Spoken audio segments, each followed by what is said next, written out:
Joy and I had been asked by the graduate intervarsity chapter in Strasbourg to lead monthly meetings. They had her lead. She led Genesis 2 one month, and then she led Genesis 3 the next month. And they had a great time. They thought this is wonderful. Welcome to the Eden Podcast, where we true the verse of Genesis 3:16, and we discover that God didn't curse Eve or Adam or limit woman in any way.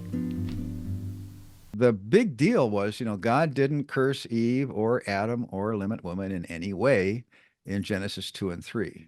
So then we started teaching that in Africa, and people started lighting up and they started saying, wow, God was good in creating in Genesis 2, and God was good even after they got attacked in Genesis 3.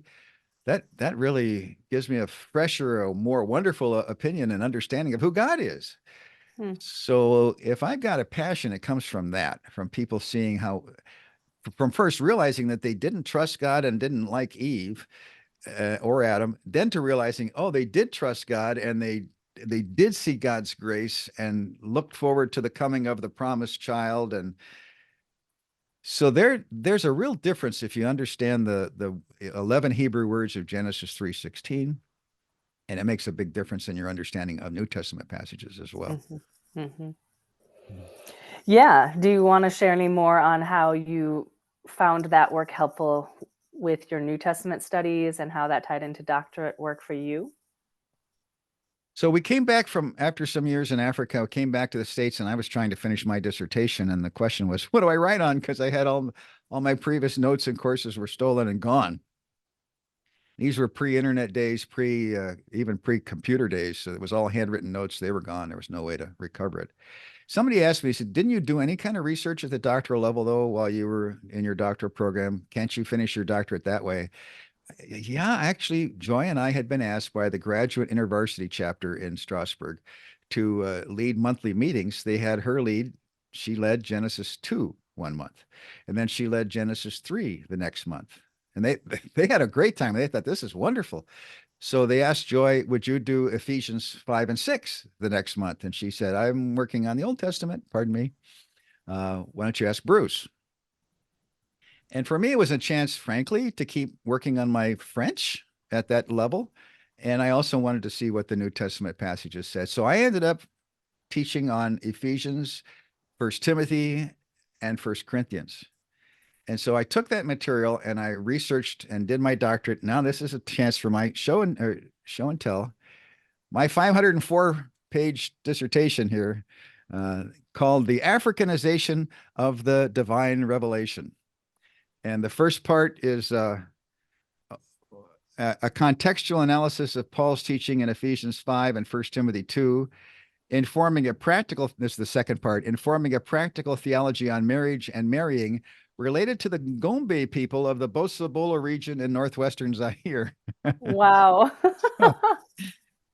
So there it is. That's a really catchy title. Thank you so much. That's, they just, it's supposed to be descriptive as much as anything. So Yeah, that's academia. yeah. So I did that. I wrote that. And then later on, people said, well, that's too big and that's hard to understand. Can't you put that into something understandable? So I wrote a series of booklets called the Think Again booklets. This is one of them, spiral bound. And think again about the Bible. And this one is on submission in book 5 from Ephesians. And I had a whole series of those. That our pastor said, I don't like to dandle all these books on my lap. Could you put it all together into one volume? So that became a book. What's it called? Familiar Leadership Heresies Uncovered. And so there's a whole batch of writing, just one after another, went together. In the meantime, you were growing up and you were getting close to high school, and your school only went up through grade 8, and we didn't have a place for you to go. And so Joy and her mom started praying about that. They're big prayer warriors, Grandma Grace and your mom Joy. And so then they said to me, why don't you, Bruce, start a new high school? Right. Sure. Start. So, And you did. Yeah, and we did. So now we have it. Now that school started just in time for you. The Lord worked that out. And you were one of our first high school kids, and you graduated from the 4-year program. I just checked the other day. They now have more than 500 9 through 12 graders in that high school. It's a number of years later, but God blessed that school with you, and then your brother Mark, who was born when we came back to the States. And so we had some good years along the way doing that as well. By the way, I started an organization called the Standard Form Foundation, and we worked with over 200 missionary organizations. So I got to know Compassion International and Walk Through the Bible, American Bible Society, and a whole lots of organizations. So God's been good in the years all the way along Yeah. until this era now. Well, we've gotten to hear, okay, I mean, you're the main host on the Eden podcast. So if anyone has listened to any other episode, your story, your insights, your passion comes through in every episode. So the answer is kind of clear from all the seasons and episodes you've done. But if there was one story, just a simple little question here, there's like one story that summarized it all, or that for you was a kind of a highlight story of like, this is why this, okay, I mean, we hear why you ended up studying the New Testament passages impacted by mom's Genesis work and the revelation that, whoa, okay, there's only two curses. Woman was not cursed or limited in any way. How does that impact our understanding of New Testament passages? You've gotten to teach it for a while. You've gotten to see its impact.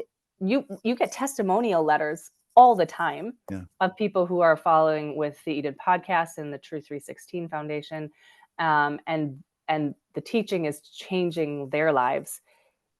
Can you summarize and can you give us a capsule as to what you've seen? What I'm trying to say is, why does this message matter to you? Marching orders and results. So I got my marching orders in a special way. I was out early one morning across town.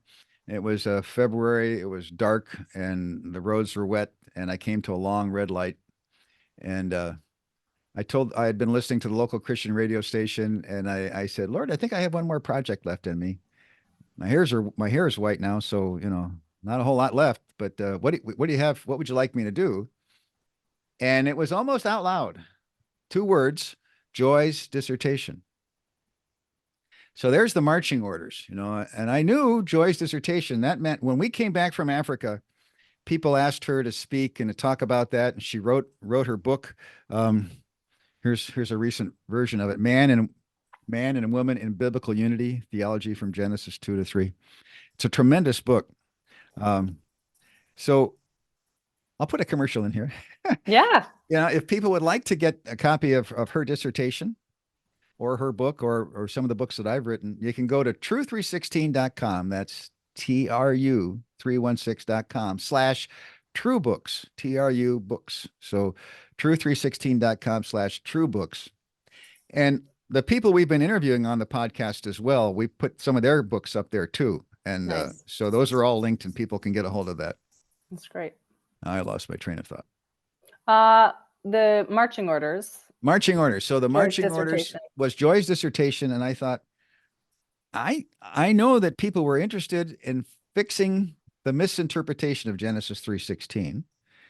But in the years since that book came out, nobody has fixed their translations. The Bible translations still make it look like basically God cursed Eve with pain and childbirth. And those words, pain and childbirth, aren't in line 1 of Genesis 3:16. And so we need to clean that up. And somebody was talking about, a bicycle tire gets bumped and it gets kind of warped and you need to adjust all the spokes and you true it up. So I thought we need to true the verse. And I even had to check, what verse is it where God speaks to the woman in the Garden of Eden? And it was chapter 3, verse 16. And 3:16. Everybody likes that. So we came up with the website, TRU316.com. We're going to true the verse of Genesis 3:16. And then from that, we put together the Eden podcast, and we put together a series called the Eden Book Series, starting with the Book of Eden on Genesis 2 to 3 with study guides. And then we did some workshops, the Eden workshops, and some other ways for people some people learn by listening, by hearing, some by seeing, doing, talking. We have all those different ways that you can learn. And the results have been great. People have saying, I walked away from my church or my marriage was a mess because people misinterpreted First Timothy. They talked about creation order and the, they misinterpret what God really did with Eve and Adam in the Garden of Eden. Once you clear up Genesis 3:16, then you can clear up the other passages as well. So the marching orders is the number one thing for me. If I get tired, I have to go back to the marching orders. God has not rescinded that. And so what I want to see is that we can true the verse in the different Bible translations. And I saw the fact that we've got to true the verse in Lingala and Ngombe and Mono and Apakabeti and all these other tribal languages that we came across.